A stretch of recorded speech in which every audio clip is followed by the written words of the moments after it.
हैं मामा आइडियाज़। और कैसे हैं आप सब? मैं अल्हम्दुलिल्लाह बिल्कुल ठीक ठाक हूँ और दुआ करते हैं अल्लाह पाक हम सबको अपने घरों में खुश व खुर्रम रखे, आबाद व शाद रखे और हर मुश्किल और परेशानी से दूर करे। अल्लाह पाक हमारे रिस्क रोज़ी में बरकत डाले और काम में बरकत डाले, आमीन। इन्हीं दुआओं के साथ शुरू करते हैं। आज हम बनाने जा रहे हैं खजक, जो कि बहुत ही मज़ेदार और सर्दियों में खाई जाती है और ये गुड़ से बनाई जाती है। तो बनाना शुरू करते हैं। बिस्मिल्लाहिर्रहमानिर्रहीम। इसके लिए हमने एक ट्रे लिया और इसमें अच्छे से चारों तरफ घी लगा दिया है। अब एक कढ़ाई लेंगे और इसमें डालेंगे 1 टेबल स्पून घी और इसे मेल्ट होने देंगे। इसे मेल्ट होने के बाद इसमें डाल देंगे 250 ग्राम गुड़ और इसमें डाल देंगे 2 टेबल स्पून पानी और लो फ्लेम पर इसे मेल्ट होने तक पकाएंगे।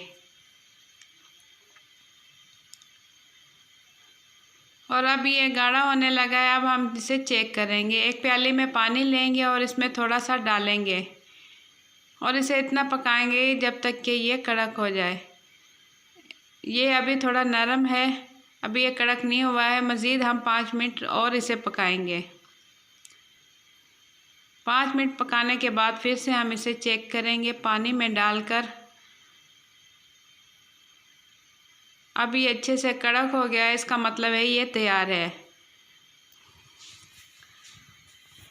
और हम इसे लो टू मीडियम फ्लेम पर ही पका रहे हैं और इसमें डाल देंगे 1/2 टी स्पून मीठा सोडा और इसे 2 मिनट मज़ीद लो फ्लेम पर पकाएंगे और उसके बाद चूल्हा बंद कर देंगे। और आप लोगों से गुजारिश है कि आप लोग मेरी वीडियोस देखते हैं तो इसे ज़रूर लाइक कर दिया करें, उससे मेरी हौसला अफजाई होती है और मुझे मज़ीद अच्छी अच्छी वीडियोस बनाने में मदद मिलती है।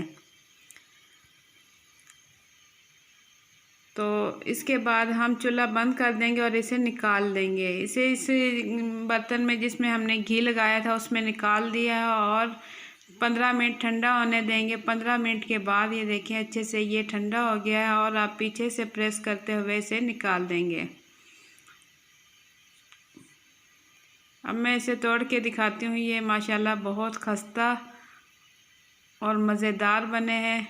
आप इसे ज़रूर ट्राई करें घर में। सर्दियों के लिए बहुत ही अच्छी चीज़ है और उम्मीद है आप लोगों को मेरी आज की रेसिपी पसंद आई होगी। तो आप लोग इसे ज़रूर लाइक किया करें। अगर आप मेरे चैनल पर नए हैं तो लाल लगे सब्सक्राइब के बटन को क्लिक कर दें और साथ ही घंटे के बटन को भी क्लिक कर दें और शेयर किया करें अपने दोस्तों में, फैमिली में। और इसी के साथ मुझे दें इजाज़त। दुआओं में याद रखिएगा। अल्लाह हाफिज़।